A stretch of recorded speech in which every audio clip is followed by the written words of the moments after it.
and don't try to chase what is kind of the hot passion of the day. People say you have to have a lot of passion for what you're doing, and it's totally true. And the reason is because it's so hard that if you don't, any rational person would give up. It's really hard, and you have to do it over a sustained period of time. So if you don't love it, if you're not having fun doing it and you don't really love it, you're going to give up. So just go and do it, try, learn from it. You'll fail at some things. That's a learning experience that you need so that you can take that on to the next experience. And don't let people who you may respect and who you believe know what they're talking about, don't let them tell you it can't be done. Because often they will tell you it can't be done, and it's just because they don't have the courage to try it. I think people that look for great ideas to make money, aren't nearly as successful as those who say, okay, what do I really love to do? What am I excited about? What do I know something about? What's kind of interesting and compelling? It's very rewarding when you work on something you think is going to make a big difference. And yeah, it's a little bit harder, but I think the passion that one might bring with it brings so much more energy to that you're more likely to succeed. You have to have an emotional investment in what you're doing. If you don't love what you're doing, failure is pretty much guaranteed. Success is not guaranteed by any means, but failure is much more likely if you don't love what you're doing. If you know exactly what you want to be, you need to spend as much time with people that are actually that already. One of the things that I do is I question a lot of things. And you can do that in a good way and in a bad way, but hopefully if you try to get people to motivate why they're doing something and their way of thinking, the worst thing you can end up with is a situation where you get told, well, this is the way it's always been. Mm-hmm. That's the worst ever. That's a non-answer. Instead, ask yourself, given everything we have today, is there a way we can make this better? And so when we're coming up with ideas, we always ask ourselves, what kind of new market is this creating? And then also, what part of my day and what problem is it solving? And so I've gone as far as taking an entire catalog of my day from the moment I open my eyes and writing down every single thing I do. And then asking myself, is there something here? If you're not coming up with 10 ideas a day, that's why I have this thing. If I'm not filling up this page every single day, then my idea muscle will atrophy. And I started this in 2001, and I still do it every single day. You have to come up with ideas every single day, or the idea muscle atrophies. The good news is, after about 6 months of doing that, you're like a machine. People get surprised at how many ideas you could just have anywhere. But understand that naturally nobody is interested in your idea. The world could care less, and you have to persuade them, and you have to show that you're the one person out there that can do it. When it comes to changing the world, what I learned from Steve Jobs is, if you believe in a Macintosh, if you believe in iPhone, iPod, iPad, if you believe enough, then you will see it. Because other people will believe in it. Other people will create software. Other people will create products.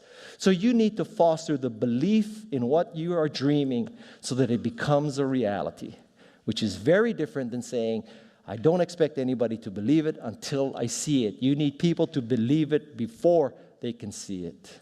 Don't necessarily think that you have to have the home run and the huge Apple computer on your first start. I spent a long time in my life with skills just building little devices for fun. For fun is one of the key things, because that drives you to think and think and think and make it better and better and better than you ever would if you're doing it for a company. Build things at first for yourself that you would want. For somebody aspiring to take things to the next level or to even surpass their wildest dreams, there's always going to have to be an element of luck, but I think more important is putting yourself in a business that can be ubiquitous, that really doesn't have limits. Because otherwise, there's always going to be a grind to it. But if the business, if it can't be something that you can visualize every business using or every consumer using, it's going to be tough to scale to be big enough or to have the perceived value. You want an idea about which you can say, I know it sounds like a bad idea, but here's specifically why it's actually a great one. You want to sound crazy, but you want to actually be right. Because when you're trying to differentiate, when you're trying to do something different, there's going to be that gut moment, that gut sense. Is this right? Is this not right? If you're not having doubt, you're not pushing the boundaries far enough. Don't think about how do I get big fast.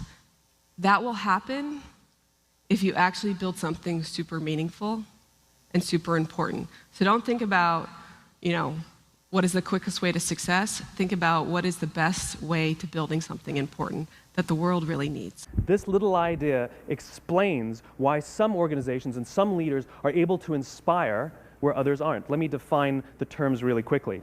Every single person, every single organization on the planet knows what they do, 100%. Some know how they do it, whether you call it your differentiating value proposition or your proprietary process or your USP. But very, very few people or organizations know why they do what they do. And by why, I don't mean to make a profit. That's a result. It's always a result. By why, I mean what's your purpose? What's your cause? What's your belief? Why does your organization exist? So when we see a kid with a lemonade stand, it's different than when we see a vending machine selling lemonade, even if it's exactly the same product, because the story around it is what people are paying for. So when I meet small business people, all I ask them is not what's their balance sheet, but what's their story. Why should I pick you? Why do I care about what you're doing? And if you start giving me all this inside baseball statistics about why you're 2% better than some other competitor, I'm already glazed over, because that's not part of the way I see the world. That I have to want this to exist in the world. I have to not, so it's a similar rule, just say, if this was successful and I had nothing and I was not involved and I got no money off it or would I want it to do well? And that's a great check, I think, to know if you really feel good about the idea and can be passionate about it. One of the things I advise entrepreneurs to do is when you have an idea, a classic entrepreneurial impulse is to hold the idea close to you and not go tell people because, the idea is so special. Right. That's almost always a mistake. Go talk to Why is that a mistake? Yeah. It's a mistake because your actual real competitive advantage is not that you have this idea that you have locked away in your closet, which may or may not be accurate and you have no idea which it is. Your actual competitive advantage is if you're assembling the intelligence around, does this idea work? What is the right teams? What is the right learnings? And we're essentially in motion. The hardest thing to do is start. You have all these ideas and everyone has an idea, but it's really about executing the idea and building the idea and attracting other people to help you work on the idea. That is the biggest challenge. But the way to begin is to get the idea out of your head, draw it out, talk about it, program it if you're a programmer, or make it if you're building something. Like, you don't have to be the best, but you have to be dangerous, right? You have to learn just enough to be dangerous, to build an idea, concept it, and show it to the world. And then it turns out there are lots of other people, including all 170 employees that work at Instagram, who are much better at doing all that stuff than I am.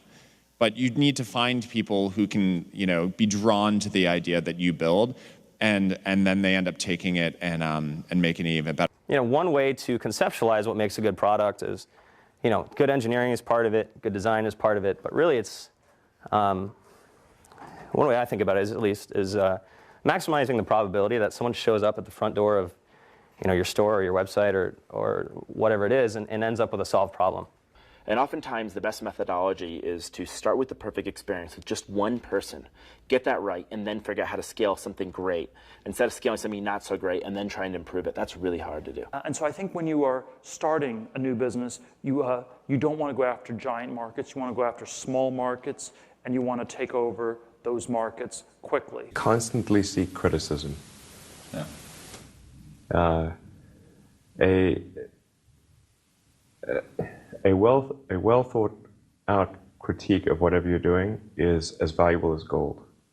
And you should seek that from everyone you can, but particularly your friends. If you're not utilizing an online community, then you're at a disadvantage to those who are. You can be asking online communities what they think about your ideas, or if they have any advice with what you're working on.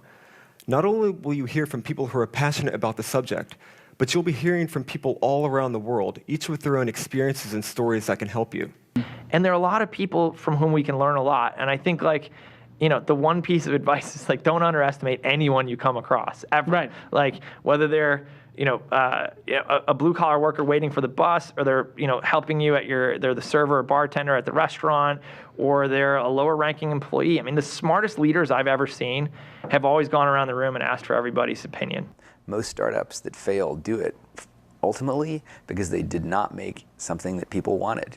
They made something that that they thought people would want, but they were either in denial about it, about whether it was actually any good, or somebody else came along and made something that people wanted even more. The best piece of advice that we've figured out as we've been doing Foursquare is not to let other people distract what you're doing. There's always haters that say, your idea is stupid, this idea is never going to work, don't even bother doing that because someone else is going to do it before you do.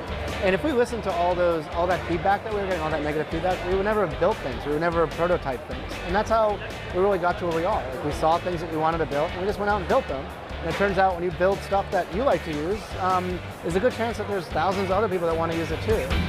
And so it's not just about doing focus groups, it's not just about double checking your vision, it really is about integrating this concept of testing our ideas rigorously throughout the product development process, throughout the marketing process, even as we scale up. But what